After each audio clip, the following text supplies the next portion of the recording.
This podcast is part of the Game and Entertainment Network. Visit tgenetwork.net to find the latest episodes from all our shows.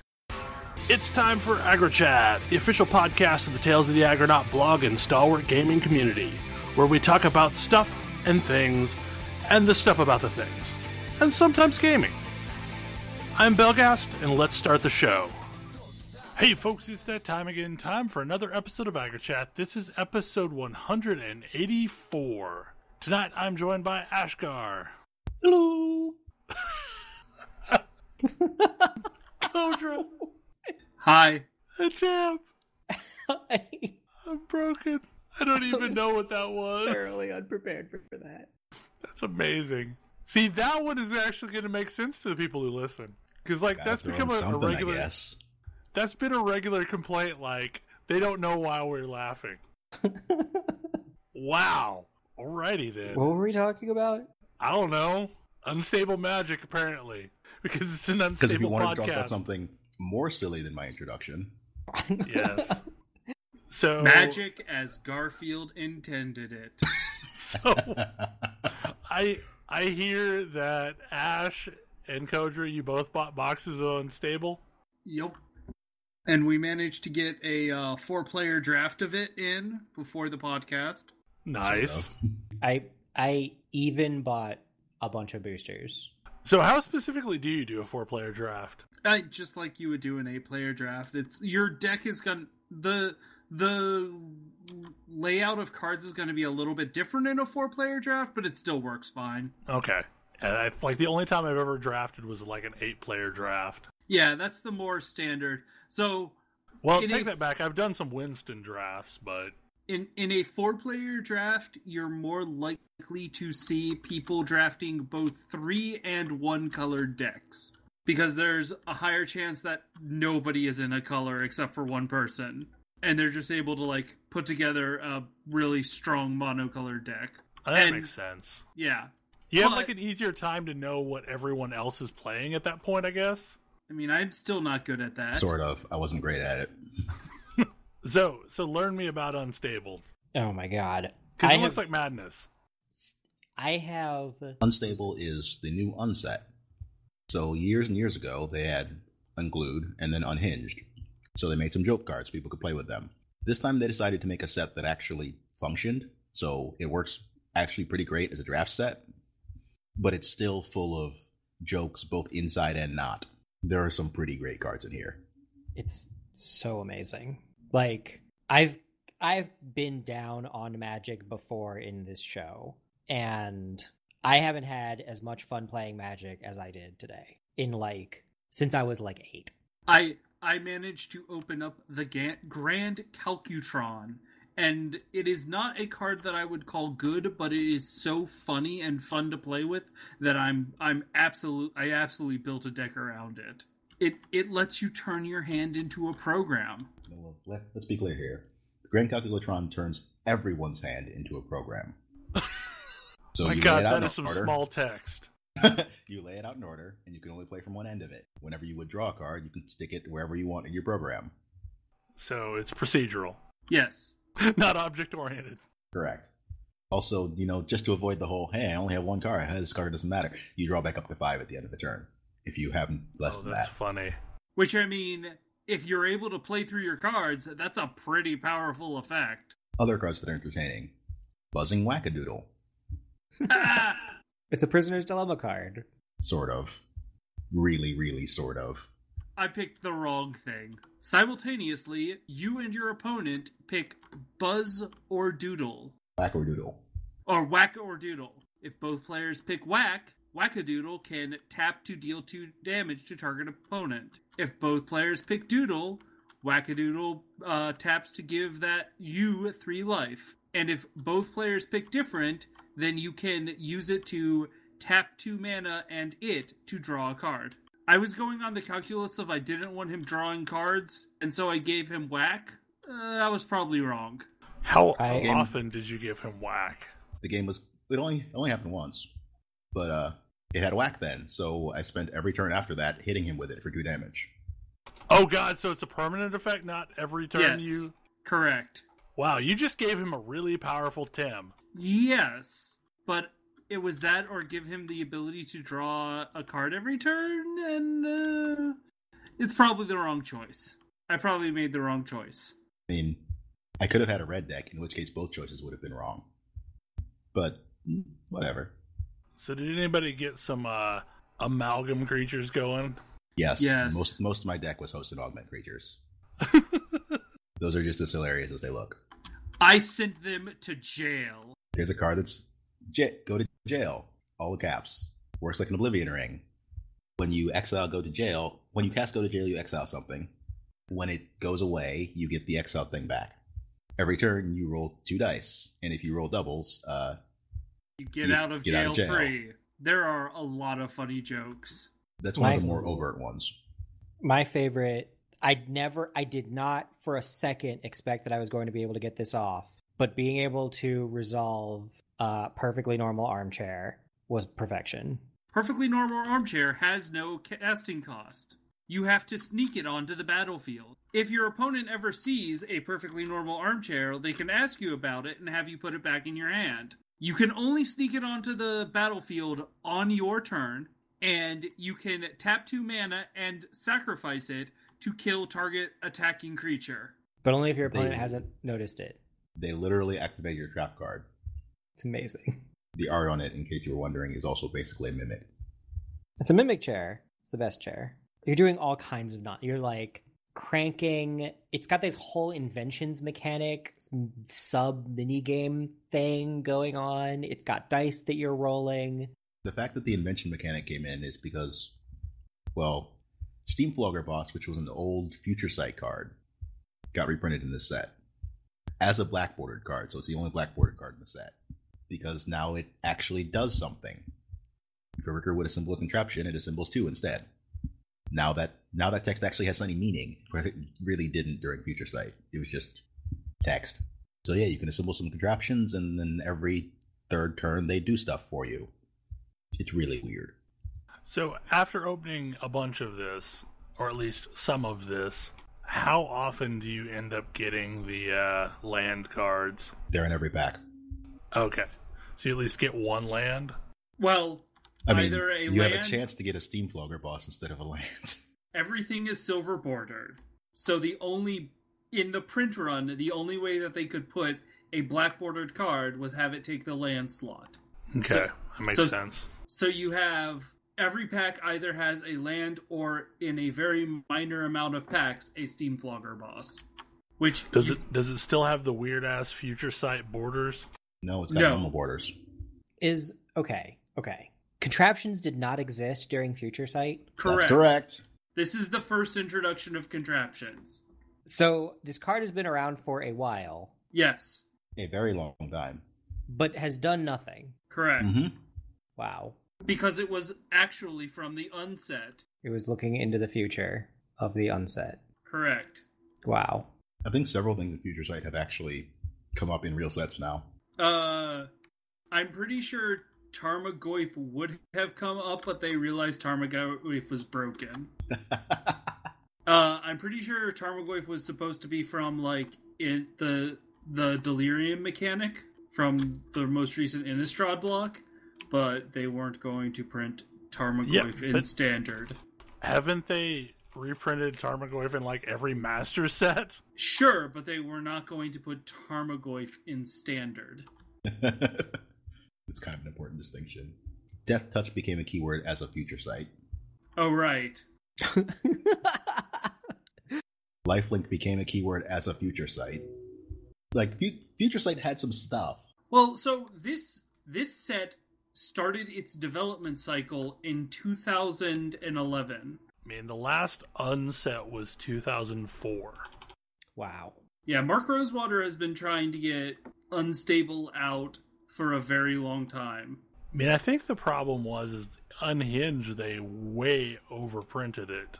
And had, like, I've heard they literally destroyed some of the cards just to try and bring the value back up.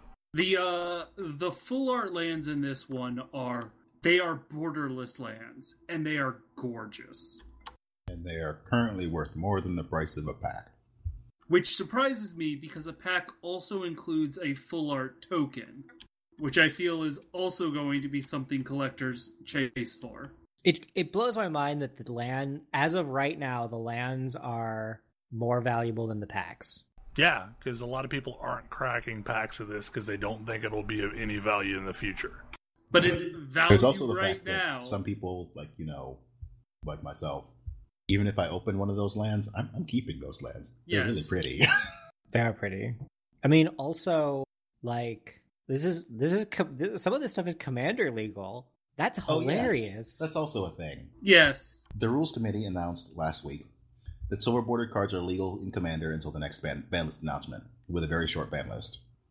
So go take some of this ridiculous stuff and stick it in commander, I guess. Some really salty people on the salt internet, and that makes me so happy. Man, Magic fans are really salty for a whole bunch of reasons right now. Not the least of which is what is this one called? Unstable? Unstable? Unstable is also showing up in Walmart and Target, along with Iconic Masters. I mean, whatever. They sell Magic cards at Walmart and Target now. Yeah, no, I mean, Get over it, I guess. Traditionally, like, this was supposed to be a, like, hobby shop only set, as was Iconic Masters, so, like, there's a lot of salt going on. The times they are a-changin'. Yeah. I need that Get Out Frog with the sunglasses. Deal with it. .jpg.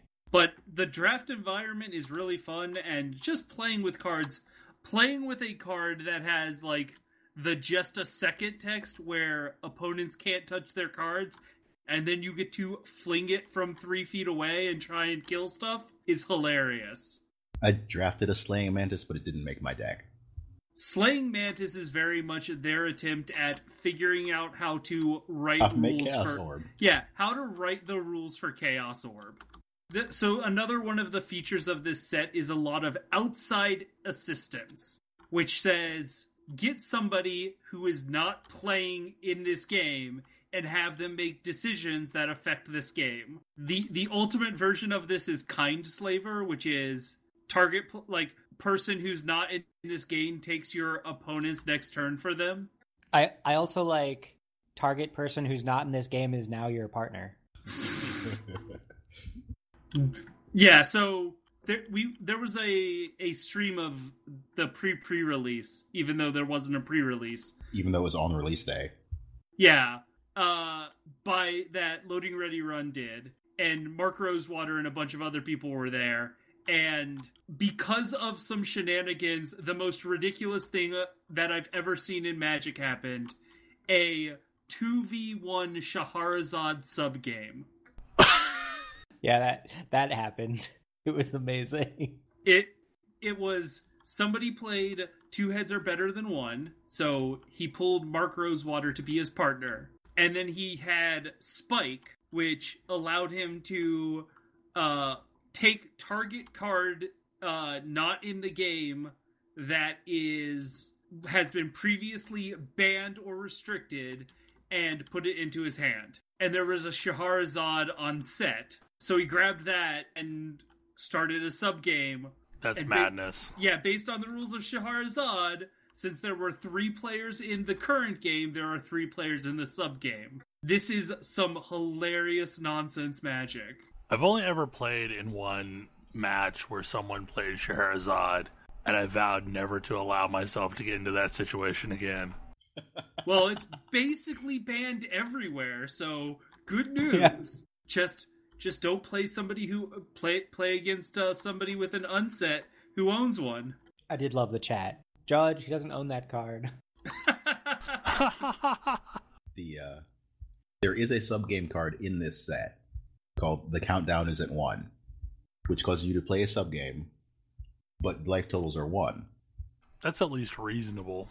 I mean, it's only going to last so long. It's true. Best 2 of 3 of additional Magic games were, a little lengthy. They have a bunch of sub-game cards, although it's not as many that are ridiculous. I think they only printed 1 in this set, and then there's one from the last set. Like there's one called Enter the Dungeon that causes you to play a subgame under the table. So is this basically now part of a quote-unquote unblock? I guess it could be, 'cause it's the third set. But really, this one stands pretty much on its own. It also has lore. Which is weird.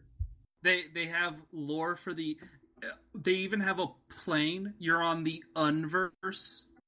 And there are 5 evil organizations that are the color pairs, which help support the draft environment. So all of the allied colors have a watermarked league. It can be, I think, I'd have to look at it. I know Crossbead's lab is white-green and is all about augments. And there's some other silly things. The Agents of Sneak, who are the sneaky spies in blue-black. There's a Goblin Explosioneers in red-green. The Grand Calcutron, which is white-blue, which is what I had. And then, the Legion of Doom is red-black. But, I think my favorite mechanics are all in Agent of Sneak. There's some silly stuff over there. So, I think Tam got Phoebe, the head of Sneak, which allows him to steal target creature's text box. It's so good. There's so much goodness. Which would have worked great if he could have gotten that out so he could steal against our friend's Infinity Elemental, which is Xbox says it has infinity power. So I guess it has infinity power. That's just disturbing. It's a lot of this stuff is designed to be in jokes, like get at judges, because one of the rules of Magic is infinite is not a number. You have to pick an arbitrarily large number. You can never have infinite life. But this guy you give that thing lifelink. Yep. Suddenly you can have infinite life. My favorite part of this is the joke layer here, in that several of the cards that grant lifelink grants +1/+0 in lifelink, so you have infinity +1 life. There's a burn spell in the game. It deals pi damage. There's a better burn spell that deals 4 damage and has trample. Yeah. I kind of hope that they do put in a nuke with trample. I think that would be amazing. I mean, so this is another one that's one of those judge jokes, because trample is one of the... Giving a burn spell with trample is something that makes intuitive sense to anyone who's playing the game, but does not work with the rules at all. Right. Like, this is like utter nonsense to a judge. I mean, to be fair, like, there is essentially a nuke with trample, and it's called Ball Lightning from the Dark set. It was something you could... a creature. It's actually a creature, but it had haste, so everyone used it as a nuke with trample. Sure. It also goes away at the end of the turn, so that's all it is. Yeah. That's all it is. But it also can't target anything. Like, you can't force somebody to block your Ball Lightning. Well, maybe you can, but that's a different thing. Yeah. I mean, I feel like 4 damage coming down at you is going to require you to block it, probably. I mean, health only Depends on how early matters. it is. Yeah, health only matters if it's not 0. That's the type of attitude that makes me say whack. Whoops. Whoops. A grand total of 20 whack damage over the course of the game, because I never managed to swing in with anything else. Did you not? No, I guess I got a 2-power in at some point. Yeah, you had to get something in. Yeah. There's also a lot of dice manipulation going on, which is funny. Rumble. Especially in blue. Oh, there are also cards that are different with the same name. This is probably going to drive collectors crazy. This is going to drive a lot of people crazy because they have the same collector's number. Card King at least got that one figured out. But I bet there's a lot of swearing. I mean, yes, because there are already some old links to the pages they put up initially before they found out that this was going to be a thing. Changed the names of those pages. But, like, Garbage Elemental is an elemental that comes into play with some garbage ability on it. Our friend picked up one with Cascade. But I've also seen one that has Frenzy 2. I don't even know what Frenzy does. I think if you go unblocked, it gives it +2/+0. or if it I is believe blocked. so. Something like that. Something like that. Who cares? I care. I care that Frenzy exists so that my my modular automaton can keep going. Modular monstrosity. This was my win condition in my deck. The only way great win condition. The only way I was reasonably going to win is 7 mana, 3/3. Anytime an opponent casts a spell, you have 5 seconds to name a keyword that you have not named yet today. Modular Monstrosity gains that keyword. If you fail to do this, Modular Monstrosity loses all keywords. So by the end, I killed Ash with a 3/3 indestructible flying... Indestructible Flying Shroud Triple Strike. Yes. Yes, Triple Strike is a keyword, as of this set. Triple Strike deals damage in the first strike, regular damage, and last strike phase. Last strike is also a keyword. Oh wow, Frenzy, I guess, has only appeared on 2 cards. Is one of them Garbage Elemental? Yeah, Frenzy Sliver from Future Sight. That's funny. And Garbage Elemental from Unstable. And it is, if it goes unblocked, it gains that to its attack power. Annihilator 10. Just say Annihilator 10 and attack with it. I'm pretty sure I would only be able to say Annihilator 6 because that's the highest any card has. This is one of those things that we'd have to ask the unset rules manager about, which the unset rules manager is Mark Rosewater. He breaks all ties about unset rules questions because no one else wants that job. I feel like unsets were designed for rules lawyers. Speaking of which, there's a card called Rules Lawyer. Oh boy. Rules Lawyer is great. It's a really simple Rules card. Has a really simple effect. State-based... What is it? State-based actions don't apply to you or other permanents you control. Hey, Belle, how much do you know about state-based actions? Do you want to learn? That would be like Island Walk or things like that? Not exactly. No. So State-based actions are, for the most part, things that don't use the stack. Like, if a creature has taken damage in excess of its toughness, it is destroyed as a state-based action. If you can't draw from your deck, you lose as a state-based action. If you drop to 0 or lower health, you lose as a state-based action. If a creature has 0 toughness, it dies as a state-based action. So basically everything you have is indestructible, including you. Sort of. Also, technically, it's not indestructible because you had something that said destroy. That's not a state-based action. It just goes away. Yeah. Also, things that... basically anything that cleans up the game. So, like, if a creature that has an aura attached to it dies, the aura also goes into the graveyard, right?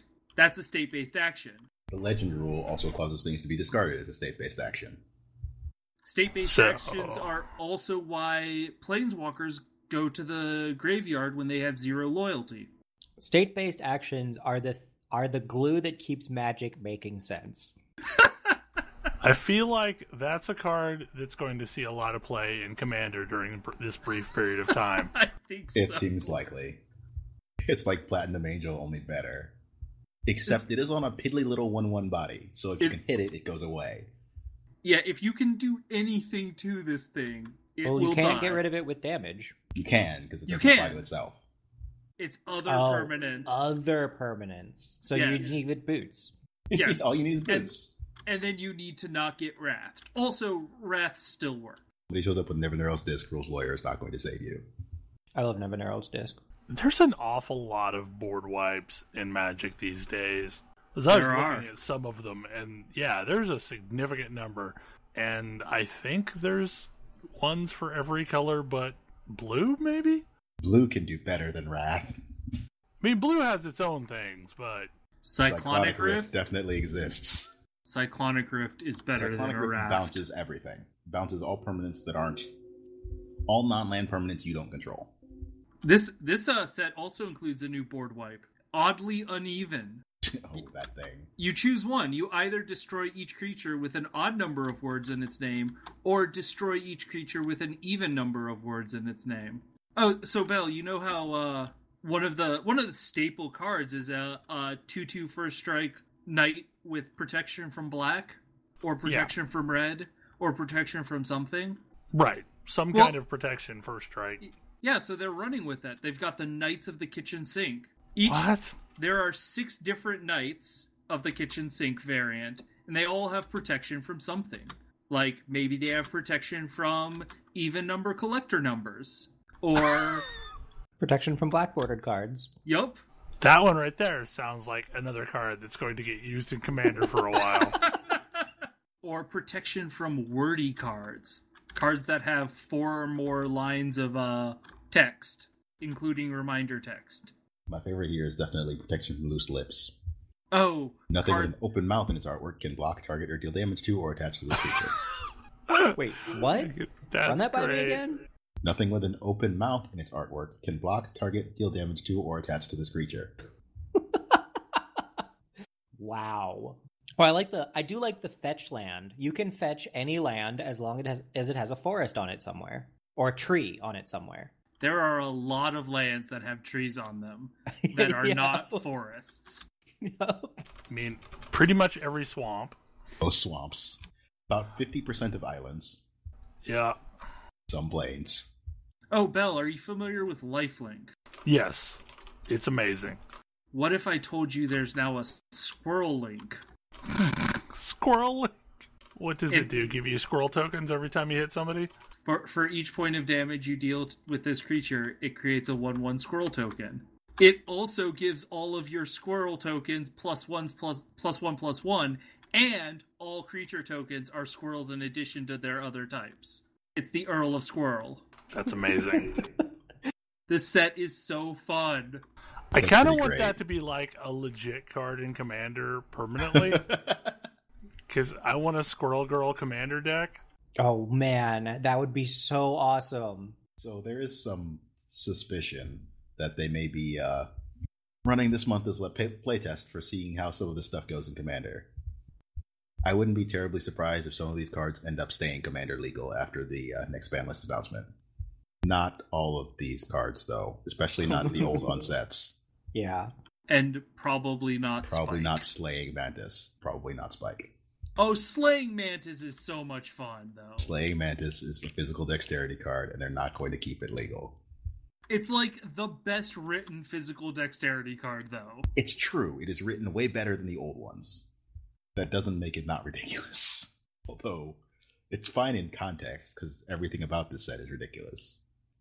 So very, very ridiculous. So Slaying Mantis does say, as soon as it's cast, no players can touch their cards. You have to stand 3 feet away from the play area, and then as you launch it onto the battlefield, and any creatures it touches while it's entering the battlefield are fight Slaying Mantis. And it's a 6/6. So it can probably take out a good number of things on its way through. Just watch out that you don't pick a fight with something bigger than it. Or too many things. If you run it into your opponent's entire box of goblins, it's not going to make it through. The box of free-range goblins. They have issued one errata because there was an infinite loop found in an augment. Whoops. I think it was basically... I forget what the combination was, but it turned out to be when a creature enters the battlefield, put a creature token onto the battlefield. Whoops. Cat squirrel, maybe? Or squirrel cat? Or I don't know. That doesn't sound right. No, it's squirrel horse. Squirrel pony, I think. Because squirrel pony flickers a creature. Right. Oh god. So the errata is that you can't flicker something that has already been flickered.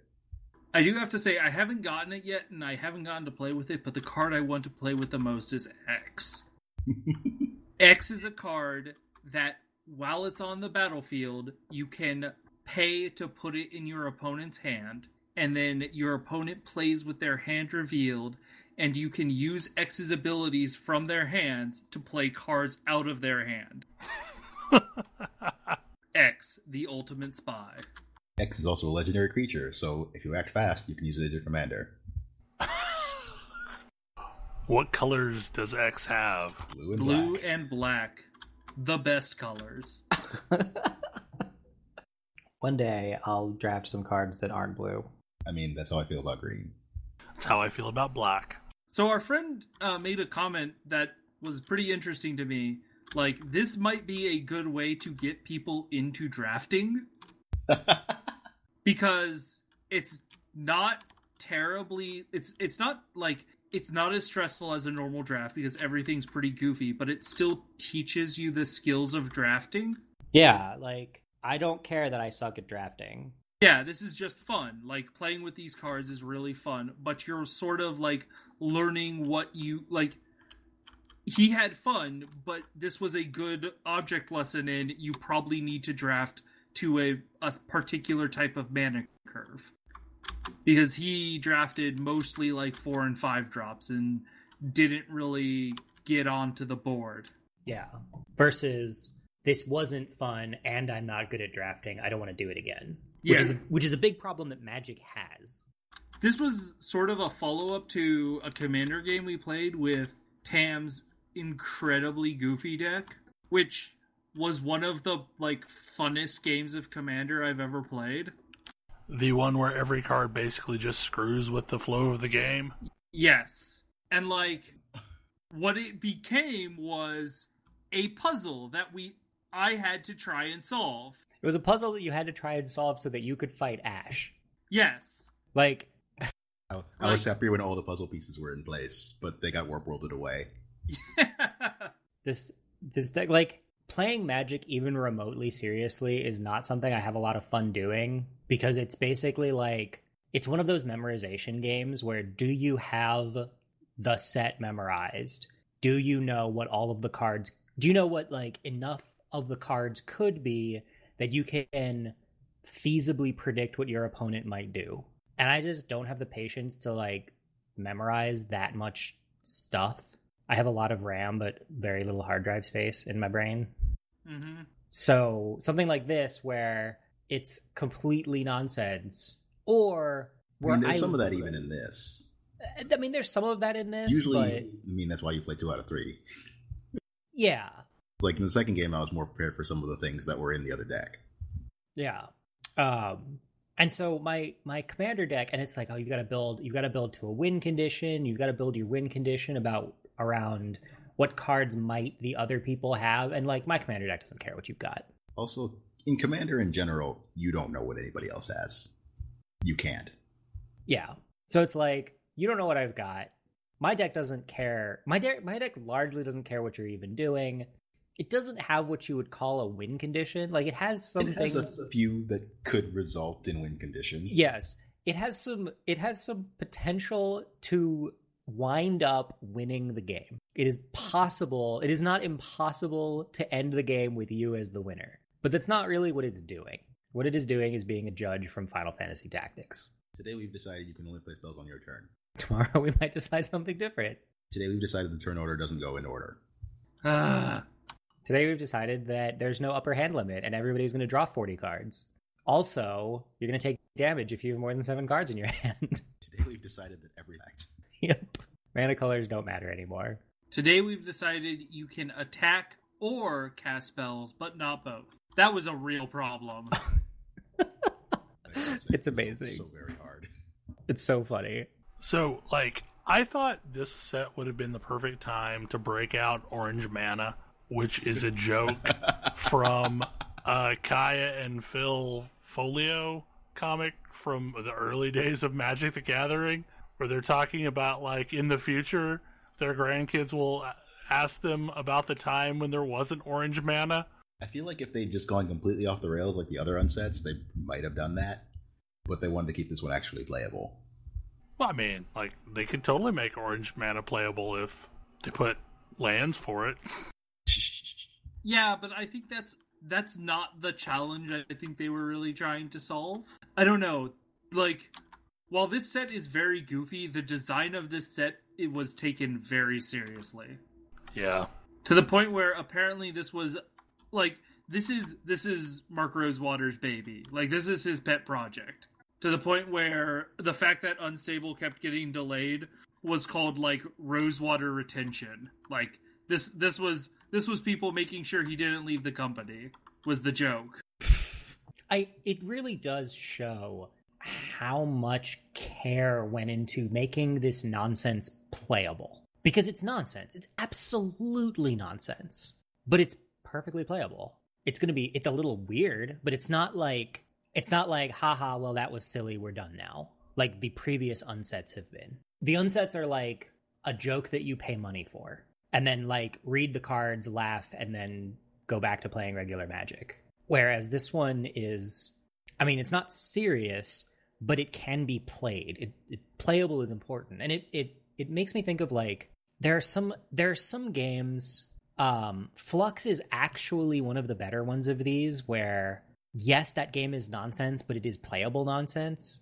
But there are other games that are like, this is just silly. We didn't really think about how the mechanics of this game work in any reasonable way, but you're just going to enjoy it because it's silly and makes jokes. And I find those games frustrating. But I really, really enjoy this unstable set. Yeah, it's like the idea of telling jokes with game mechanics is really interesting to me. Yeah, because it's like cards are even named to make it feel ridiculous to say them. Like, the things that you are forced to say as a basic function of playing the game feel silly, and that's great. Boy, that Ninja Kangaroo's really being a problem today, isn't it? Yeah, like, I need to... That kangaroo is causing me all kinds of problems. And you've zombified it. It's like, what? What are all of these words?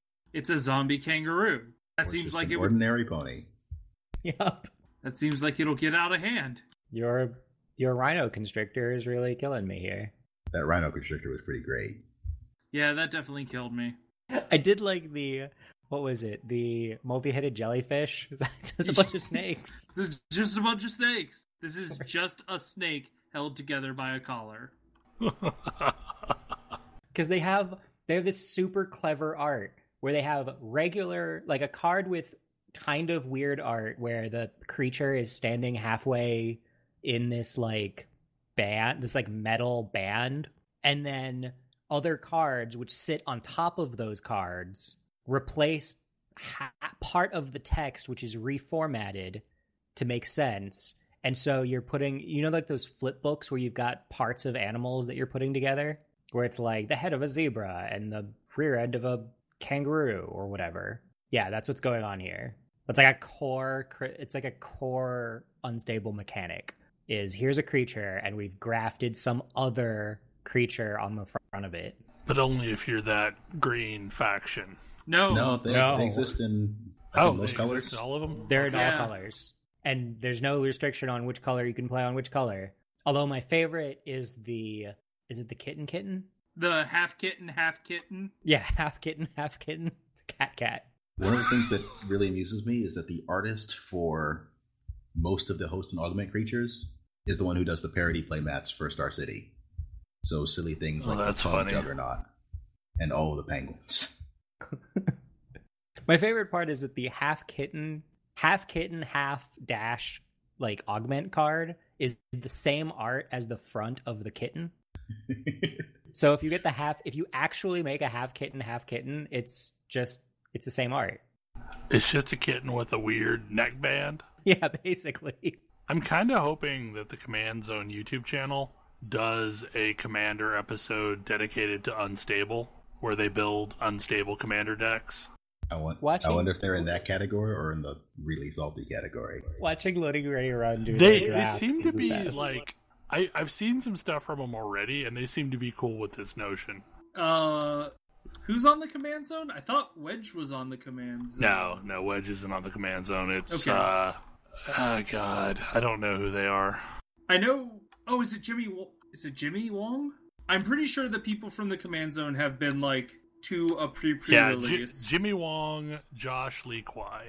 And they've already done, like, a draft pre-release of Unstable. They've just not done an actual Commander episode of Unstable. I mean, they did an episode of, hey, this is a thing. Here's maybe what it means. And they went on for an hour and 20 minutes about it. Yeah. So my honest hope is that this leads to a separation of competitive commander and casual commander, where in competitive commander they like keep a really strict ban list to keep the format interesting, and then in casual commander all of this goofy stuff is allowed. Commander already seems like kind of a weird thing to like formalize though, because your playgroup basically gets to dictate the rules. Yeah. And it only matters if you're going to a tournament. But I can see them wanting to make it more standardized so that they can socialize it better. Because I feel like Commander, especially something like Casual Commander, is a really great way to bring new people into Magic. Mm-hmm. Because it's a very different pace and style of game. Well, I feel like Commander is one of those situations where cracking packs actually sort of makes sense, because you only need one of each card. You don't need 4 of each card to make it a viable option. Unfortunately, that makes most of your like commonly reduplicated commons and uncommons less important. Yeah. I mean, they already print a Commander-specific set, more or less, every year. Yep.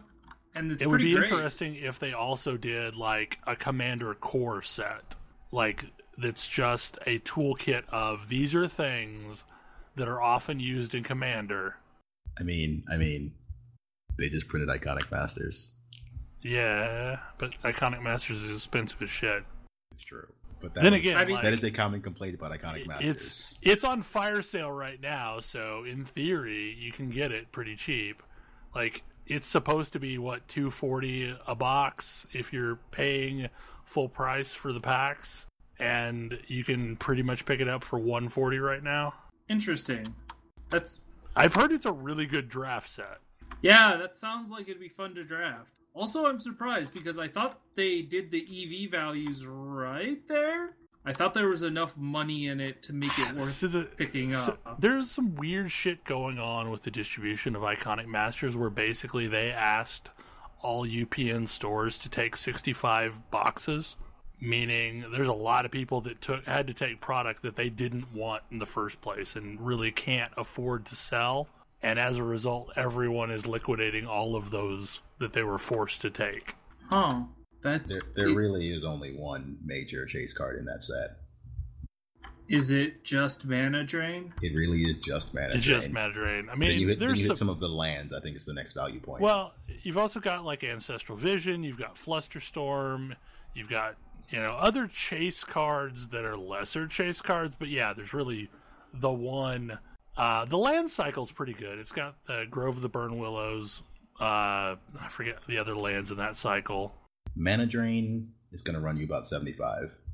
Aether Vial is going to run you about 33. Then you hit some lands. New art for Cryptic Command is kind of up there at $20. Yeah, so like right now on eBay, you can get, with free shipping, a box of Iconic Masters for $144.98. Wait, $20 for a Cryptic Command? It had new art in Iconic Masters. That sounds like a crash of the price. Because I'm pretty sure Cryptic Command used to be worth like $36 before Iconic Masters came out. Yeah, I guess that's true. Looking at some of the prices here. The Modern Masters one's about $20. So there's my question. Did Iconic Masters crash the price of some of these cards? Potentially, yeah. Like, I'm also $75 for a Mana Drain. That seems low. I mean, this also reprinted a lot of monster cycles, like the various stars. Yeah, the Star Dragons and Elish Norn and the Cenobite cycle. So yes, Iconic Masters did in fact crash the price of some of these cards. Some of these were worth a lot more. But I think the problem with Iconic Masters is a lot of the cards weren't necessarily things that people were clamoring to be reprinted because they're not currently in the standard meta. Commander Masters.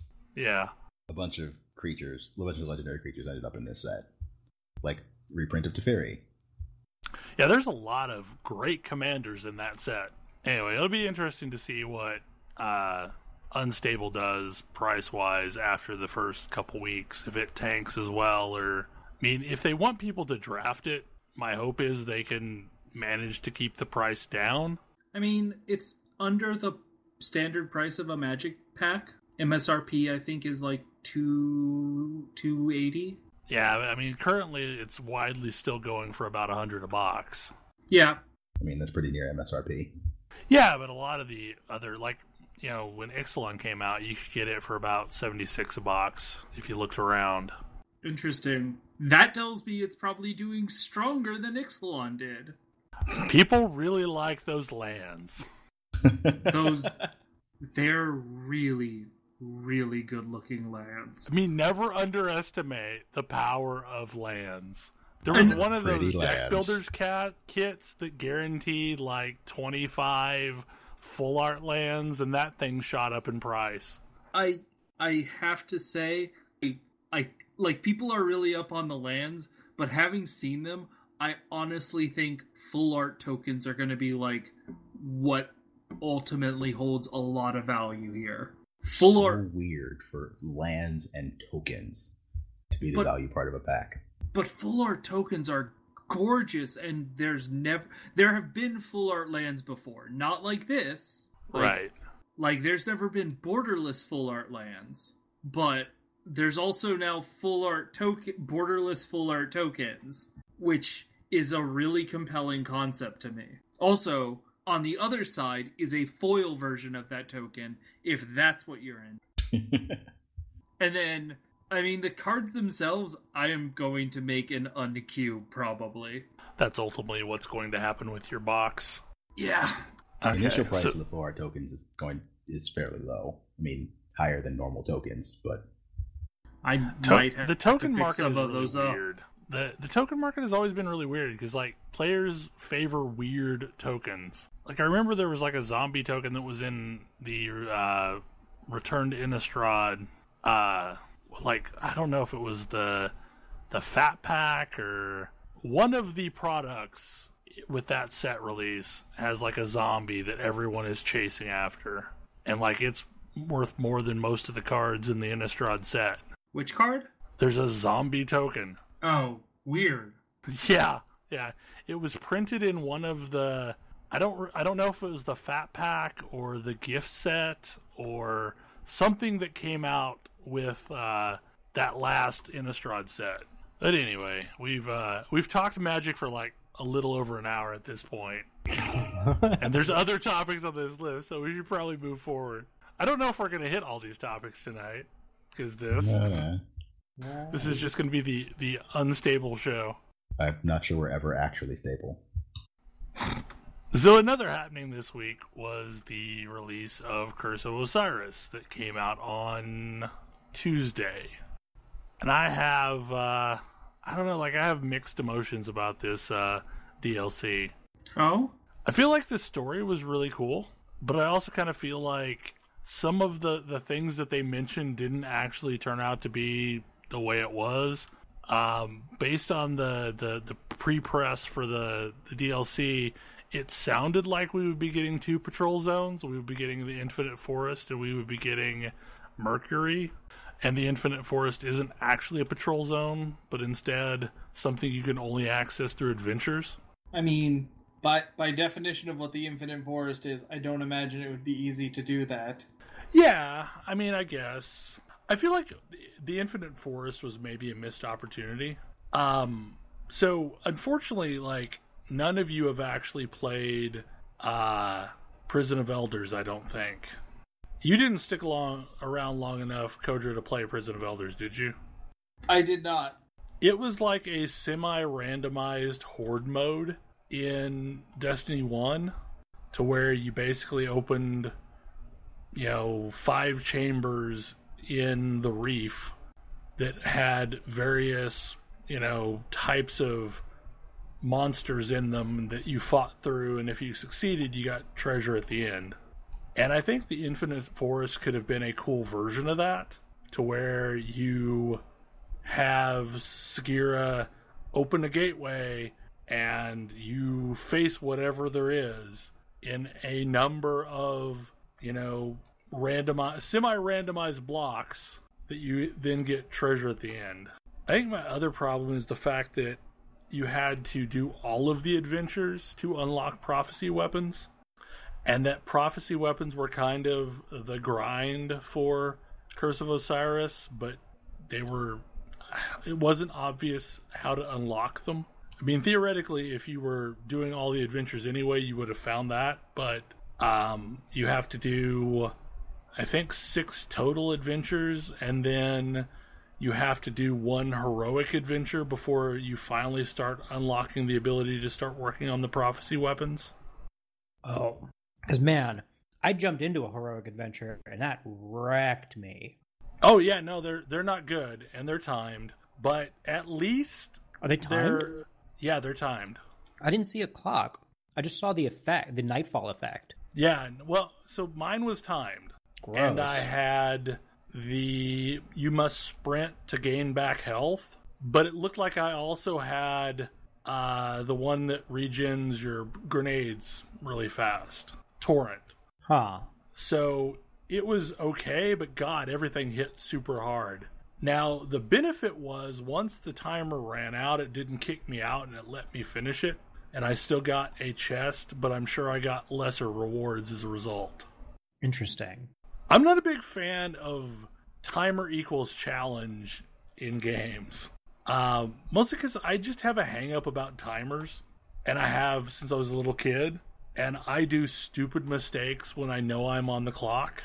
And like, if you've got a hidden mechanic that I don't know about that's timing me through something, I am perfectly fine.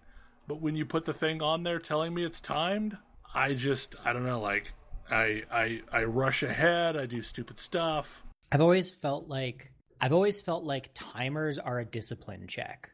And like, it's, can you keep moving but not overextend?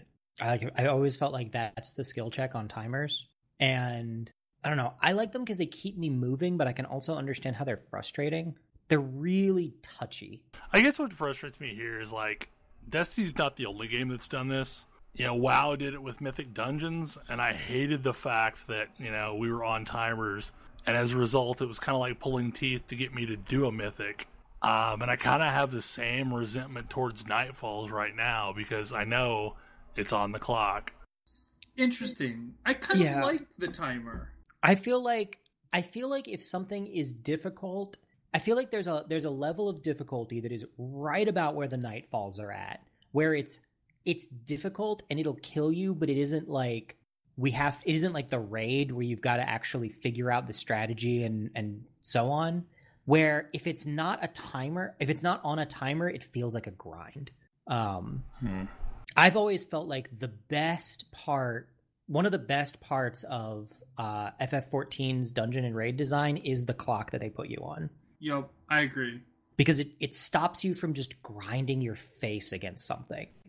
Yeah, but like that clock is more than enough time, like worlds of time for you to do most things.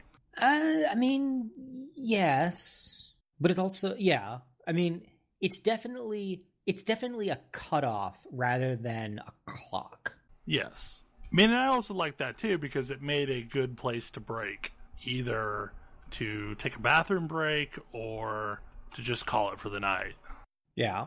But there's a difference between 90 minutes and 20 minutes. Yes. Or 10 minutes or whatever the timer happens to be in a given set of Nightfall abilities. I actually really like the one that was like all the grenades, but you don't get any more time. No, that one's fun as hell, just because it makes you feel powerful because you have grenades for days. Yeah. And it's balancing out you still have to be careful and you still have to be thoughtful, but you've also got this other thing going on. Well, and honestly, like the one where you have to jump through the hoops isn't that bad either, because you can get back a lot of time if you're methodical about the hoops. Yeah. The ones where you have to blow up the anomalies, that one's not great. I think the anomalies one, I feel like the anomalies one, it is easy. It is still a discipline check, but not in a great way, because you have to like decide when you're going to not keep on moving forward and looking for more of the anomalies. I think the worst one is you get time back from killing things. Yes. Because you cannot chew through things fast enough to make a difference. Yeah, and I just don't like that one. But I just mostly feel like it's not well tuned. So have you done any of the prophecy weapons yet, Tam? I haven't even done the Nightfall adventure. Oh, the heroic adventure? I haven't done a heroic adventure. Yeah, that's basically, I think, what's like you did all the adventures to unlock heroic adventures. Yeah, I've unlocked heroic and adventures. Then, basically, you have to do one heroic adventure, and then you unlock prophecy weapons, which are basically like once a week. There's like a freebie that they give you first that's easier to unlock, and then once a week, Brother Vance has 3 different prophecies that can be unlocked, and each one ends up in a legendary weapon. And the only negative there is they basically are just go grind public events. That's literally how you unlock the weapons. Because when you do a public event or you open a chest out in the world, there's a chance of getting this consumable item, and the green quality ones, you need 10 of them to turn in for a blue quality, or you can sometimes get blue quality ones just in the blue, and it takes like 3 of the blue qualities to get a prophecy unlocked and get a new weapon. And I managed to do the first one, which was a scout rifle, and the second one, which was a pulse rifle. It's basically the stranger's rifle all over again. They really like that weapon, huh? Yeah, they really like that weapon. So, I mean, that's kind of interesting, and it does give me a reason to go off and do public events, but it also is the same thing that we've been grinding for, a month now, or longer in my case. And it feels like they didn't give us enough new things to do. Now, the public event on Mercury is really cool. Yeah, that one's neat. Yeah, like that's really cool in the way that basically, like, I don't know, it's way more interactive. And how you unlock heroics is really super interesting too. That there's like this weird alternate path that you have to go on. I want to see what the deal is with heroic strikes. Yeah, I want to do some too, because like those used to be my bread and butter back in Destiny 1.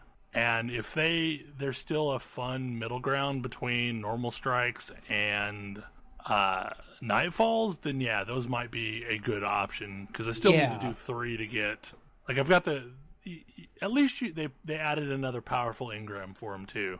Yeah, where if you do like 3 of them, you can do a powerful. Yeah, they added a powerful engram to them, but they also, I feel like regular strikes were kind of boring and too easy. Yes. And Nightfalls, I like them, but I need to be like, okay, I'm going to do a Nightfall. Like, right, it's an event. Right. Whereas it's something you have to psych up for. Yeah. Whereas having something to just like casually pick up and play is really nice. That feels meaningful. I mean, like, there was a time where I used to just chain heroic strikes for an afternoon or an evening. And it was fun, like, but the difference then was there were weapons that only dropped in certain strikes. So at the end of the strike, you had a chance of getting some specific item. So there was also an item chase built in that made it interesting for me, at least, that, I maybe had a shot at a Grasp of Malik or an Imago Loop or, whatever the Taken shotgun thing was that I can't remember off the top of my head. And if you were lucky, maybe it was good. Maybe it was good, yeah. I mean, I am definitely not. Grinds. I am definitely not in the camp of I want random rolls back. Oh no. I mean, I think masterworks are cool because it's either masterwork or not, but you can eat a masterwork weapon to get the materials to make another weapon masterwork. That's cool. Like, that's fine by me. But I don't like, I just finally got this thing to drop, and now it's garbage because it was the wrong stat combo. The new beam weapon is great. Oh, wow. The PvP weapon? Yes, the PvP weapon. The let's go play laser tag? It's better in PvE, I think. I mean, because, like, it is a really good ad clear weapon. Because every time you kill something, you get a little bit more ammo back, and it's not from your magazine to the weapon. It's magical ammo just appears in your weapon, which is the best kind of ammo to get. It's especially cool if you've got the skin from Eververse on it. Oh. I had plenty of dust to buy that, and it's up there this week. It's kind of got a Curse of Osiris kind of theme with, like, wrapping on it. I've always found... Is it the one with, like, cloth wrapping? Yes. I'm always weirded out by guns with cloth wrapping on them. It also changes the way that the crystal in the center looks. I can see that. I didn't pay a ton of attention to the things they said they were going to change, but I feel like... Where was I going with this? I feel like one of my biggest issues is they didn't quite go far enough with some of the changes. Like, I really like that they introduced a whole bunch more what feel like pretty good weapons.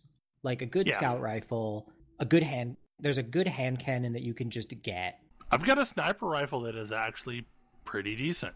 Yeah, but I feel like they didn't fix the underlying problem of hand cannons and auto rifles are the best weapons. And, like, certain extreme outliers from other weapon classes can be good, but mostly it's those two. So I think part of that, too, is, like, we're not feeling the tweaks as much on the PC, but supposedly there are tweaks on the console that brought hand cannons back a little bit, and auto rifles also back a little bit. Huh.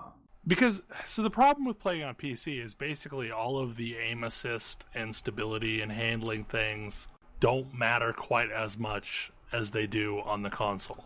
Because if you are good at a mouse, you can make almost all of these weapons feel pretty stable. Yeah. But I think they're super concerned about hand cannons, especially right now, because they don't feel great on console. They're not really in the meta on console that well. Like, Better Devils is, but none of the other ones are. I mean, shocker. Is Bungie realizing that balance between consoles and PCs might be different? Yeah, I don't know. Fancy that. I do also feel like there's a bunch of things that are done in the name of PvP balance that make certain weapons and certain weapon classes just not good in PvE. Yeah. No, it's absolutely true. They have always done that. They've always favored Crucible balance over PvE balance. And I feel like it's not difficult to just alter the way a weapon performs in PvP versus PvE. Like, I mean, I feel like it is difficult, but it's worth doing. That's fair. Because otherwise, some other aspect of your game has to suffer for it. But I guess the thing is like, having played console and now playing PC, I feel like there are very few weapons on PC that I can't use, that I can't make perform reasonably well, whereas there's a whole slew of weapons that I would never use on console. Yeah, I mean, that's fair. Just being able to mouse aim? Just being able to mouse aim makes all the difference in the world. Well, like, okay, an entire class of weapons is just total garbage on console. Pulse rifles. Basically, the only pulse rifle worth using over there is the 5-shot burst. Vigilant swing? Vigilant swing, yeah. That's basically it. Whereas on, PC, I feel like they're all mostly usable. And there were a lot of weapons that were shard on sight for me on console, but, I can perform pretty well with a pulse rifle. Yeah. I guess for me, it's a couple of the weapon types that I would normally like are bad. And I find that, like, scout rifles. Even the best scout rifles are PvP weapons and are really, there's no scout rifle that, like, super impresses me in PvE. I think you'll actually like the Prophecy scout rifle that you get as your first one. Maybe. But the thing is I mean, it feels like a stronger Nameless Midnight. I need that scout rifle to hit like Better Devils does. Because there are a bunch of trade-offs I'm making in using a scout rifle versus a hand cannon. And I'm perfectly happy to make those trade-offs if it's worth it.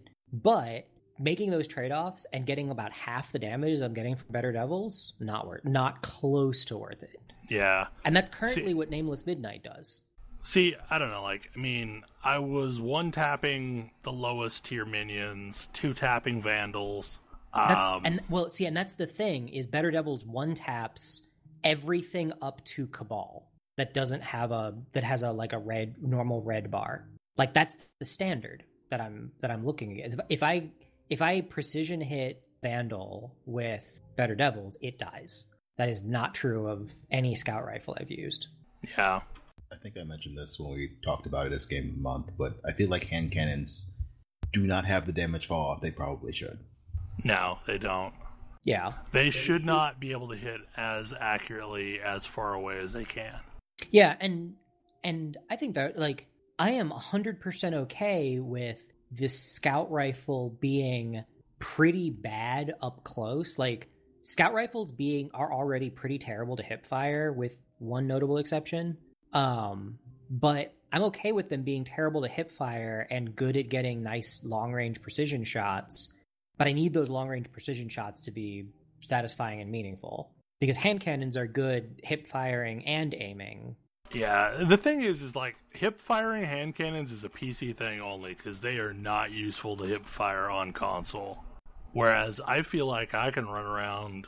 Yes, I take a damage fall off by hip firing it, but I can be perfectly effective running around and hip firing things, especially in PvP, without, worrying about, losing my radar.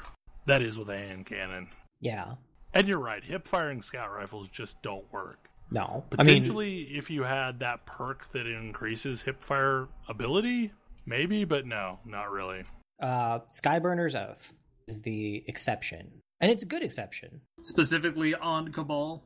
Yeah, but yes, it's specifically on Cabal.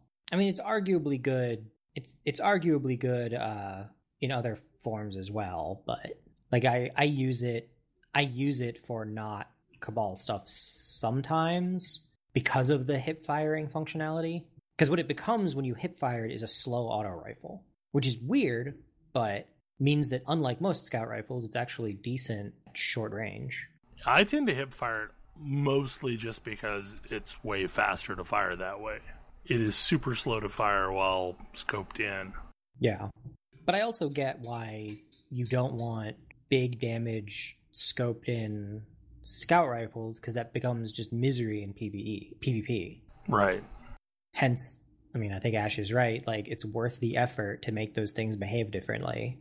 Well, I feel like they have a mechanic built in by the fact that functionally all Guardians have a shield, just like shielded enemies, and make it to where it's harder to strip shields in PvP, or it takes more damage to strip shields in PvP so that they no longer are one hit, from a weapon like that.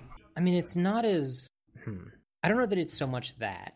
It's that they're so accurate over such a long range that if you're fighting somebody who isn't using a scout rifle, they will win, because they can hit you well before you actually reach that person.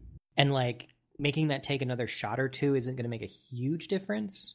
Some of this just makes me think back to Halo, where you had the sniper rifle, and the sniper rifle with a headshot was a one-hit kill. Period. End of story.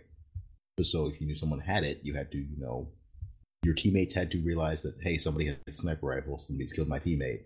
Let me go find this person so that they can't keep doing this. I feel like that doesn't really work in Destiny, because, well, everyone could bring a sniper rifle. Well, I mean, if they were any good. It works, yeah, well, it's true. I mean, it works for power weapons, because you don't start in PvP with power ammo. Sure, it announces, you have to go pick it up. You have to go pick it up, and it announces to everyone in the fight who just picked up ammo for what class of weapon, which I think is a really nice touch. But with that in mind, I feel like scout rifles maybe not, because you can have scout rifles in either of the other two slots. Yeah. But like sniper rifles could be that. And if sniper rifles had way more ammo than they do, I would have no problem with it. I mentioned that too. The weapons that got converted to power ammo are much, much worse for it. Yeah. Well, with sniper rifle, all they need to do is increase the capacity size, not the magazine size. Yeah. Because they always had very few in the magazine. Sure, that's fine. That's a weakness of the weapon type. Yeah, I mean, I think that's the point of that weapon type is small capacity, big damage per shot. But like in PvE where you have like 5 shots, it's like that doesn't feel great. Yeah, but I mean, snipers were always that way in PvP. Yeah, and in PvE. Okay, yeah. Because in PvE, you're fighting, like, in PvP, you're fighting 4 dudes. If you get 4 kills with a sniper rifle, you're doing great. Whereas 4 kills in PvE is like a tenth of an encounter. Yeah, I mean, and the thing is that's already balanced. So if they just increase the capacity you can carry in your sniper rifle, it's going to balance out. Because when you pick up power ammo in PvP, you're only picking up 1 magazine worth of power ammo. Yeah. Whereas if you had, say, 6 reloads with a sniper instead of, like, 4, that would make all the difference in the world. I don't know. All the salt this week has been the fact that they locked out Prestige Nightfalls behind Curse of Osiris. So people are frustrated that they were able to do Nightfalls and now they can't. Or Prestige Nightfalls. And, I mean, I kind of get that, but I don't at the same time. Because the level cap went up, and with it, the level capped Prestige Nightfalls. It is kind of a bummer that they raised the level cap to the raid to 300, I think. Huh. The level Well, cap it's kind of a bummer that they raised the level cap in general. Yeah, but, like, to be able to get into the old raid, you now have to be 300. What I mean. Like, I don't know why that was necessary. To make people buy the expansion? Like, that's the cynical viewpoint of it. That seems to be the accurate viewpoint of it. Is there any actual gameplay earned by the extra 5 levels? The extra light levels? I mean, the level increase, I have a feel, was just to gate Curse of Osiris stuff from non-Curse of Osiris stuff. Yeah, but now, why is the raid changing? Because the new raid is actually just part of the old raid. Like, it's a new area inside of the old raid. Is it after you beat Callus? No, it's an alternate path you can go on. Oh, I have some opinions about that. That's BS. That's bullshit. Like, yeah. Well, I mean, it's all new encounters, but it's like it's unlocked by zoning into the Leviathan and then going in a different direction. So basically, they added a wing to the Leviathan. Okay, when you say this, are my 3 encounters still dogs, baths, and that, and what's the if you're doing the old raid, those encounters are still intact. Is there any reason why I can't do all of the raids?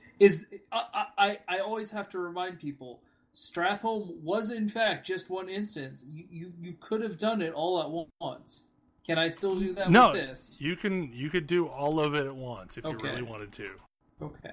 They just added basically a new branch of Leviathan. And you don't have to do that new branch to kill Callus. No. Okay. And you don't have to do the Callus path to do the new branch. Alright, that's more okay.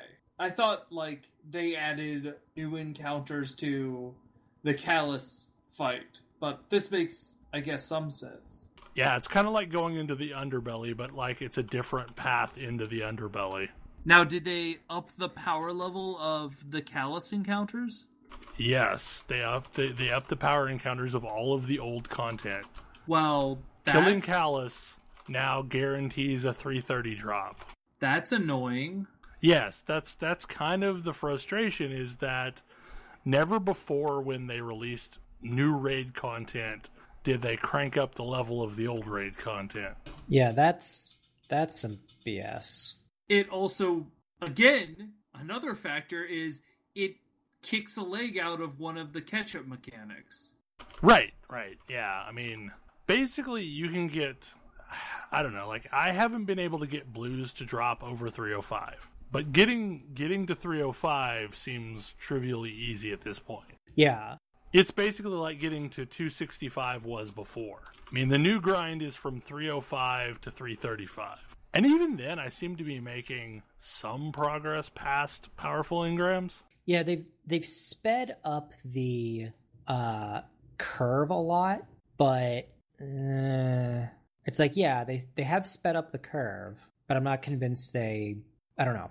I'm not convinced by this raid. Like, raising the level cap of the raid was not a good move. Though I do think that if you do the Curse of Osiris content, you get if you do the Curse of Osiris content, you do get to like 305 relatively fast. Yeah. But that's still real janky. Also, there's like a weird thing that can happen where you can screw yourself over, because I totally infused one of the new items into my old items and then couldn't wear it. Wait, what? Oh. Yep. Because I was still 20 and hadn't dinged 21 yet, but I was getting blue drops that were over my 305, and then that made it a 21 equipable item, not a 20 equipable item. Oh. Yeah, that was not fun. Thankfully, I had a full set of 305 gear that was like alternate items that I wasn't wearing, that I then swapped out to and used until I hit 21. Basically, the 20 to 25 thing just feels so weird. Yes. And like, makes no sense as to why it's even there. Other than providing some kind of hard cap to prevent people from being able to play the content that they're not entitled to play because they don't have the DLC. Yeah, which it feels bad. It feels bad. Yeah, it feels bad that they're putting a bunch of weird, janky mechanics in just for that, just for what seems like that purpose and nothing else. Well, and the other weird thing is both in, I think, Crucible and Strikes, there is a Curse of Osiris playlist and a normal playlist. Now, that Curse of Osiris playlist has all the old content plus the new content that they added in. So does that mean, like, if you're queuing on the old playlist, are you not going to get people? Like, are you only queuing with people with the DLC? And does that rob the people that don't have the DLC of people to play with for activities? I have no idea. Exactly. Like, these are questions I have. One hopes not, but... Right. It could be really not good. Anyway, I have mixed opinions about this. It's better than Dark Below and House of Wolves were. So if I'm judging it based on that, it's not the highest bar, but I mean, it's no Taken King. Basically, Bungie is proving that they haven't necessarily learned all of the lessons that I had hoped they had learned from Destiny 1. I mean, and to make matters worse, like, probably the worst optics that they could do this week came out that apparently they've got a job posted that's a senior progression designer, and every single bullet point mentions monetization. I mean, I haven't spent any money on this game other than the expansion and the box, so clearly they aren't enticing me with anything. I mean, and I feel like the Bright Ingram thing is actually not that unfair. Bright Ingrams are relatively easy to get. The thing that gets me about the ado about that is that if you are a progression designer in this day and age, you have to know those things. That's just boilerplate. Right. I just mean, like, right now, they have a very agitated community. Yeah, I mean, you're right, the optics are terrible. It is bad optics right now. Like, even if that's what you really want, I wouldn't have put it in the job posting. Not right now. Yeah. Especially not with the hubbub happening with EA, and like, it's just a bad time to be saying that. It is definitely a bad time. It's just super awkward because that's the equivalent of writing like needs communication skills. Needs communication skills. Like it's one of those things that legal is going to force you to put on your job application because otherwise you can't ask that person to do that. Right. And it's like, man, that's an awful... Going back to that, like, how do games make money? Like, there's an awful situation because the, like, now job requirements are bad optics. Well, and, like, I mean, to be honest, like, the EA thing, they're in a really awkward position because they designed a game around a specific monetization scheme, and then Disney told them to stop doing that. Yeah. And now there's no... It's not only that was their monetization scheme, it also killed their progression scheme. So, like, there's no viable way to progress in Battlefront 2. Yep. I thought it was... I mean, it's still box to play, right? Yes. Yes, sort of. What do you mean? Like, don't you have to pay $60 to buy the game? You absolutely do. have to pay $60 to buy the game. But you probably want, like, guns, Yeah, I mean, a lot of the Heroes, progression... maybe. heroes. Yeah, the progression scheme was a lot of the stuff that you got from loot boxes. And now the only way to get that is to grind an excessive amount of stuff to get loot boxes. I mean, if the only way to enjoy this game was to spend money on loot boxes, maybe this is why there was a problem. Oh, absolutely. They're just in a really weird situation because this game was designed to be that way, and now they can't do this thing. Maybe you've made some questionable choices about how you designed your game, but now you've also got the game that's designed that way. Now what do you do? I mean, the answer is do whatever Disney tells you. Probably. Because essentially Disney didn't want bad press to damage Star Wars launch next week. Yup.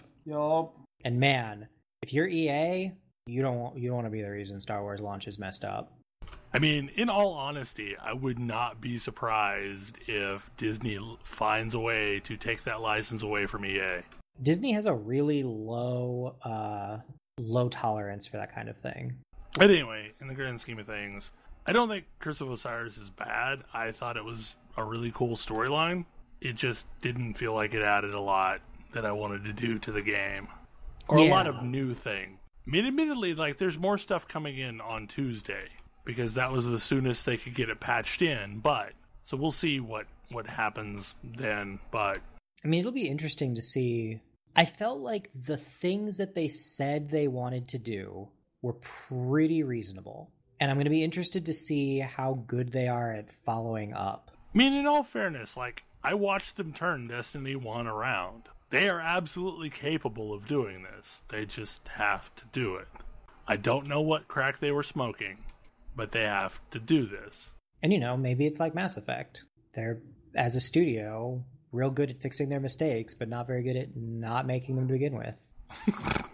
I feel like this is mostly a situation of they did not understand their audience as well as they thought they did. Or they were just trying to broaden their audience at the sacrifice of what their core audience was before. I mean, also, you know, Hubri is a thing. Yeah. So another new thing is Monster Hunter World that entered beta today. I am still bad at Monster Hunter. I haven't set up my PS4 yet. Monster Hunter is rough. Is this the one that I can play with friends on my computer sometime? Eventually. End of January, yes. I can play with friends on my PS4 now. For the weekend, I guess. I think for the week, actually. I think it ends Tuesday, maybe?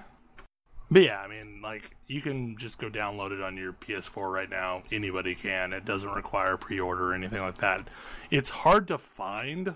It's in the demos area instead of being, like, on the front page like I expected it to be.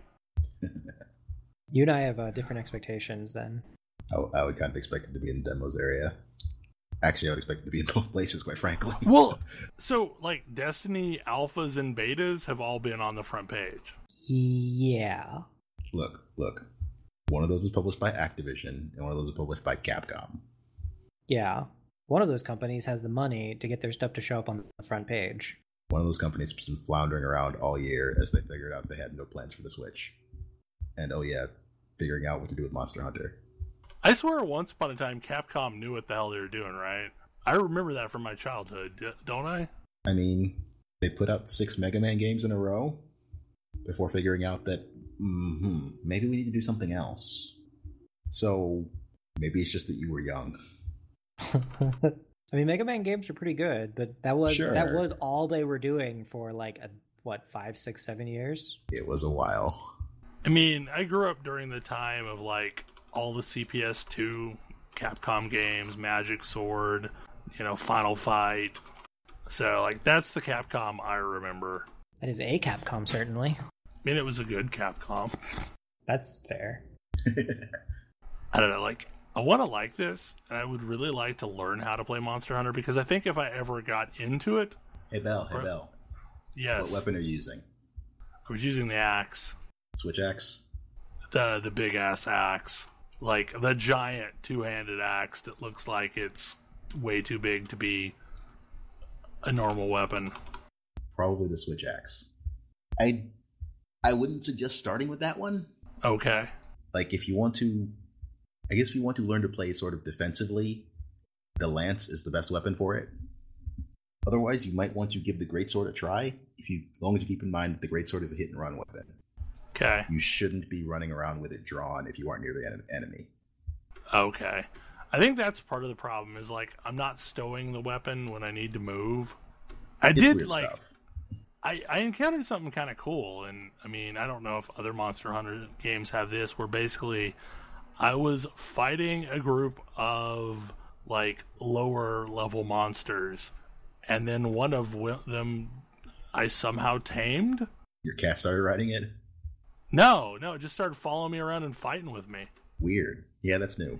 Yeah, no, like I had my Palico, and then I had this monster following me around, and it was my friend, and it was fighting stuff for me.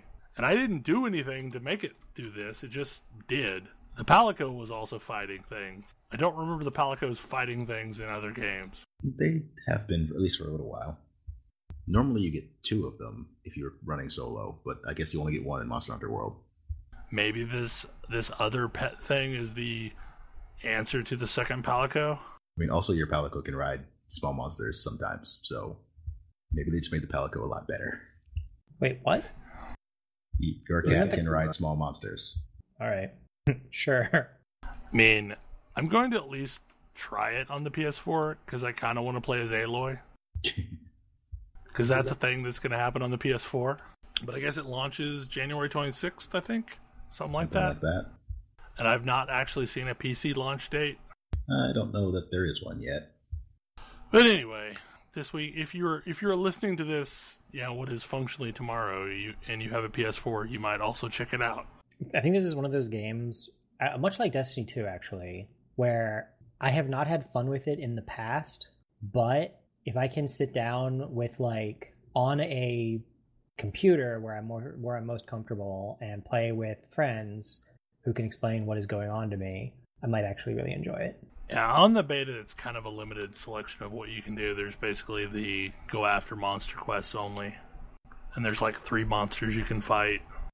So Tam, you said you had been playing Reigns Her Majesty. Yes. This game is the sequel to Reigns His Majesty, or just Reigns Your Majesty. Subtitle. I don't know. It might just be Reigns.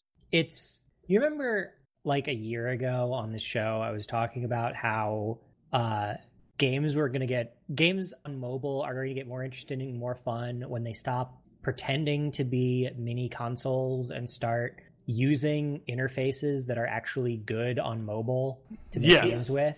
Yeah. So Reigns is Tinder. Somebody looked at Tinder's specifically Devolver Digital and one of its studios that it publishes for, looked at Tinder's interface and said, you know what? That's a great idea for a game. And it is.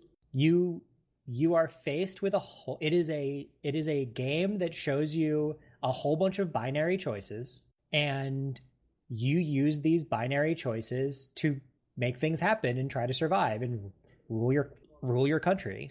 And it's pretty tongue-in-cheek. It's pretty funny. It's kind of like a roguelike in that I wouldn't say it is.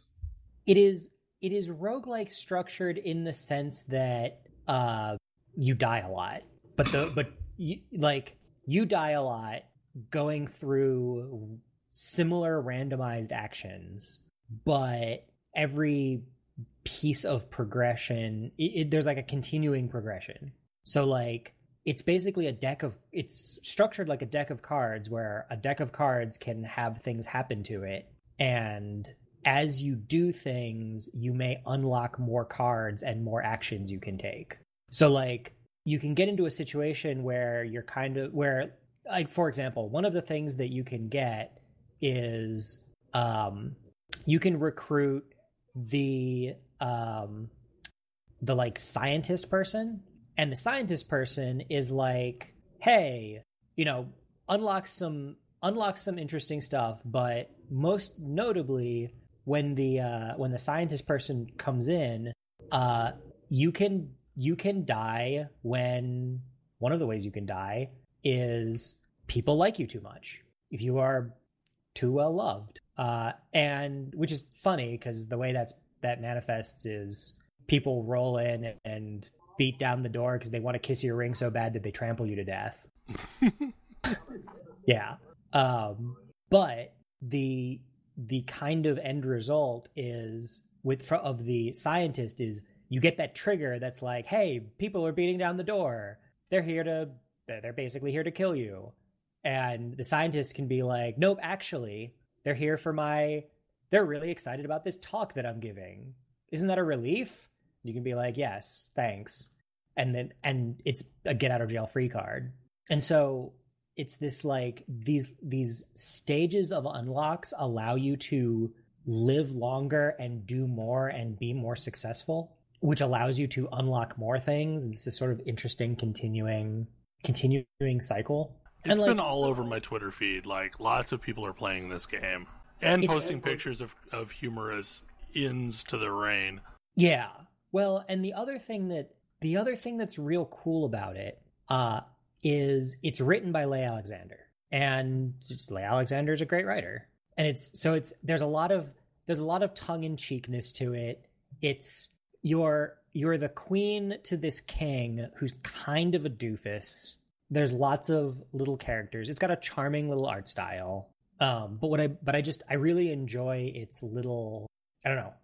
I find it really enjoyable to wander around and do, because it's just, there's a bunch of interesting ways it can work, and there's not really wrong answers. It's not like you're figuring out what the right answers are at any given time. And because every action you take, there's basically 4 main things you have to worry about. There's strength, money, piety, and popularity, I think. But the end result is everything you do is going to raise some of those and lower other ones. And it's game over if any of them get to the max or run out completely. So sometimes you're like, man, the church likes me a little bit too much. I need to do something to piss them off so that it's not game over. Honestly, like, that aspect kind of reminds me of, God, what was the London Underground game? Yeah. Fallen London? Fallen London, yeah. It is kind of Fallen London. Because, London-esque. You really don't want to be too popular with any one faction. Yeah, it's very Fallen London-esque. It doesn't have the same like theming, but it's got a similar sense of humor. One of my favorites, and it just makes me it makes me chuckle a lot, just because the writing is good. And like when you swipe one way or another, there's a response you can have, and it's not just yes no. Sometimes it's just your reaction to something. And so at one point there's this nun who's like, one of the cards is this nun. You can ask this nun who's like, I speak to God. You don't need fortune telling or anything. And you can be like, what does God say about me? And the nun will be like, God blesses your suffering and thinks that you will be the better for having endured it. And you can be like, your responses can be, oh, cool. Or, that's bleak. And just the idea of this nun being like, because the nun is very serious about the whole thing, and you're just like, oh, cool. That's weird that you're saying this. Yeah, you're like, yeah, exactly. It's like, cool. That's weird. Awkward. Anyway, I'm having a lot of fun with it. I feel like it's a nice little, like, I hesitate to call it a time waster game, although it basically is. But it's got fun writing. It's got a ton of stuff you can unlock. Like, my first playthrough, I've gone through like 30 or 40 playthroughs because they don't take very long and they build on each other.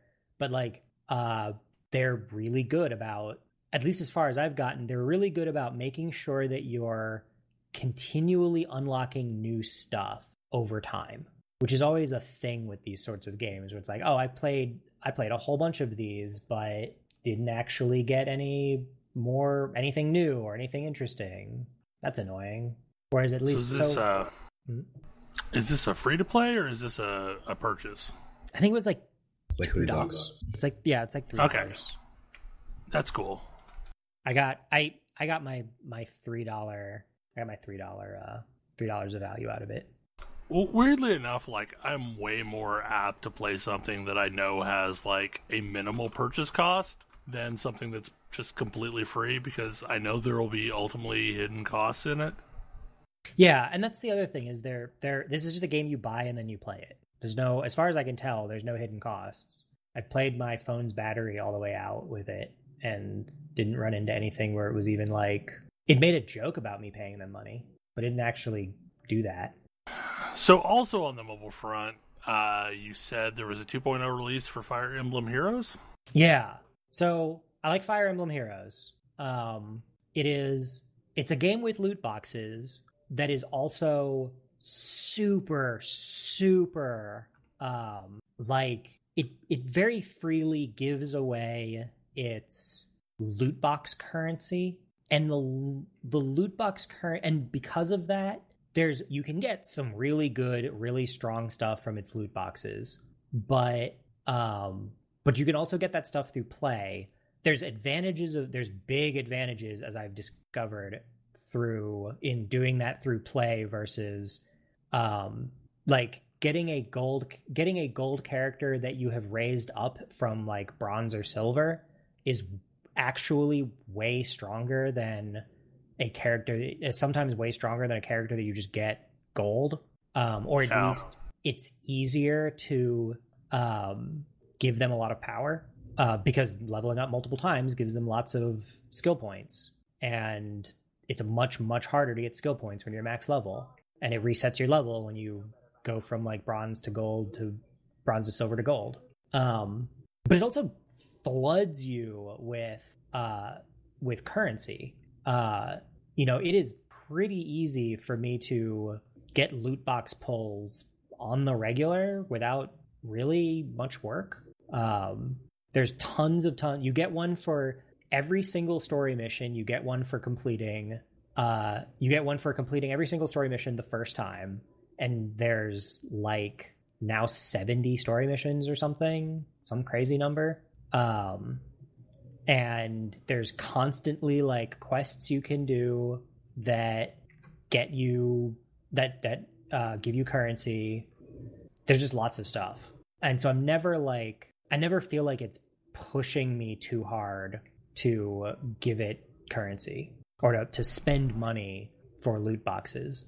But the 2.0 patch added a whole new couple of chapters, and they've been adding chapters to the storyline fairly regularly for a while.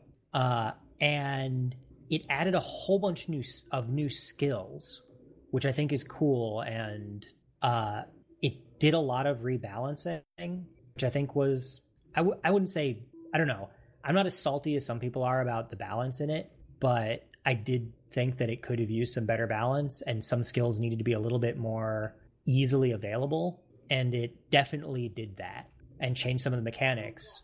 But one of the, what's the word I'm looking for? One of the final missions of the new content just straight up gives you a top end hero. Like, here's a new hero. Here's the new hero. You get her. She's real good. She's real good. She comes with 5 stars. She unlocks a new like progression equipment mechanic in the game, and when you unlock her, she gives you all the things that you need to utilize that to its fullest, which is nice. But it's a game I play. I keep playing a whole lot of because it's got all these interesting. I've gotten to the point where I'm setting up these like complex combo builds on my units because they're giving me like harder and harder challenges, and different groups of units I want to be able to accomplish different things. So stuff like that. It's got a lot of little details that I like a lot. I feel like my game like that is Final Fantasy Record Keeper.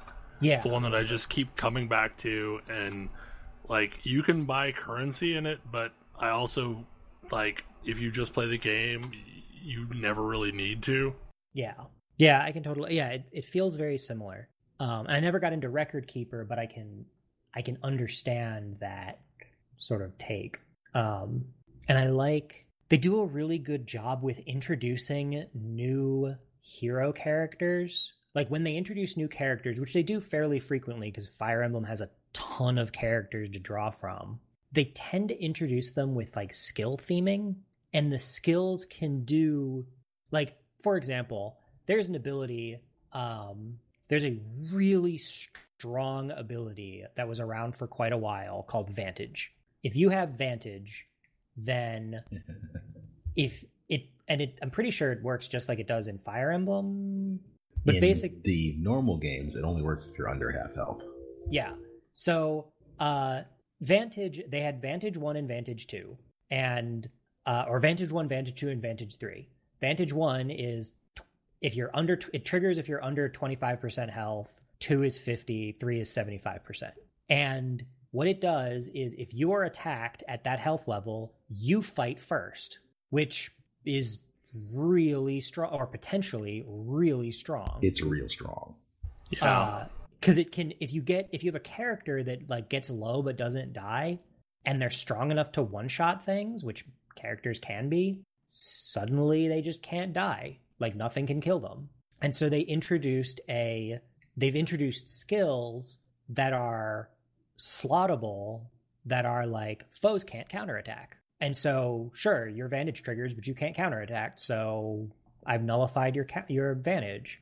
And you know, they've also added like this unit gets +6 defense when attacked. So it's like, okay, that thing's basically a truck that you can't stop if you try to fight it. What do you do about that? Well, you could shoot it from a distance, and which was the main way of handling those. So then they've created one of the things that was kind of becoming a meta problem, I think, was if you had good ranged attackers, they were just overly strong because you could take somebody kitted fully out for defense, use them to physically block your ranged attackers from being hit, and then ruin people with ranged attackers.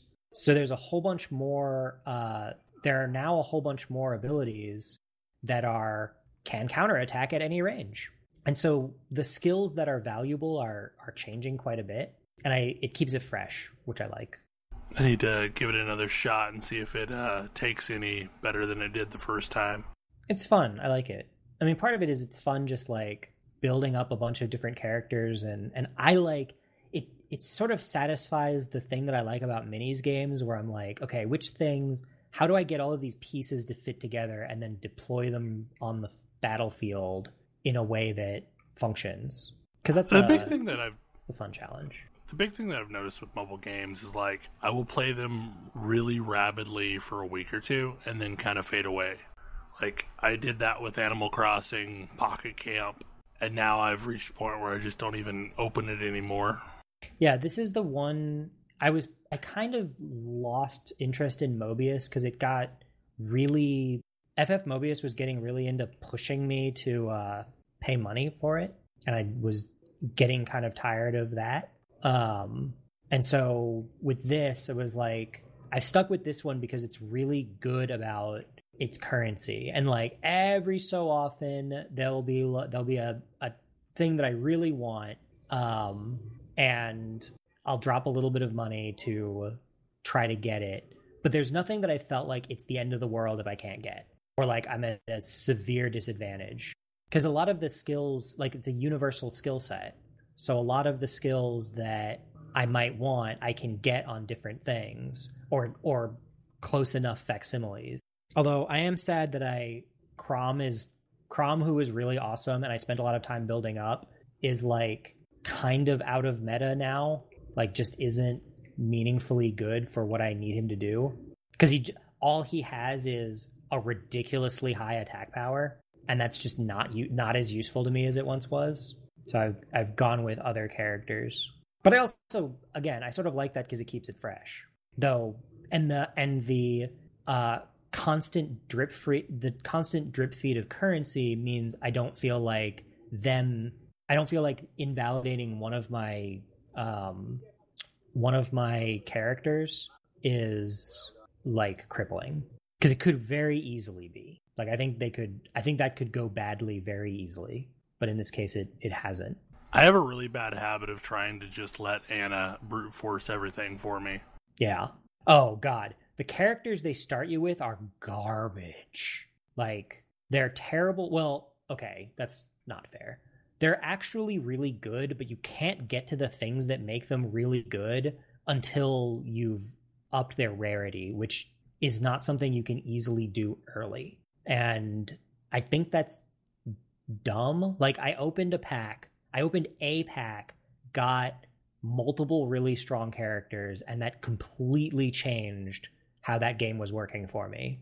And I've since gone back and made both Anna and the princess, whose name I can't remember, with the spear. She's cool. Yeah, she's like, she gets to gold and she's crazy awesome, because she has some abilities that you can't get and can't actually see until she's silver or gold. And then when you get there, it's like, oh, this ability is great. She has like her basic. She has a basic attack that hits like a truck, but also gives nearby allies plus attack passively. In addition to her, I can just give somebody plus attack as an action. So she can buff the crap out of someone, or punch somebody really hard if necessary. My current, I got a character. Normally armored units are really slow. They can only move one square, which is sort of a deal breaker. But I got a character who has something called Armor March, which is adjacent at the start of your turn. Adjacent armored characters can move an additional square for the turn, which paired with singers or dancers who give me more actions, I can take a normal one space armored character and move them 4, which suddenly they're faster than a horse. And that's real unfortunate for whoever's on the receiving end of that. So I've built like themed forces, but they sort of wrapped up a story arc, and are telling another story arc, and they have some shockingly high production value stuff going on. Like, there was like a 5-minute animated cutscene in this game. Like, I finished a story and it was like, oh, it's cutscene time in this mobile game I'm playing. Okay, sure. It's fully voiced. These aren't things I expected from my like Fire Emblem Heroes mobile game, but no, here we are. Well, at this point, I think it's a decent place to cut things off for the evening. I know there's like at least one topic that we didn't get to, but we'll have to push it to next week, because I figure it's going to be a lengthy topic. Anyway, hopefully you enjoyed the show, and we will see you again next week. Good night. Good night. Good night. See you.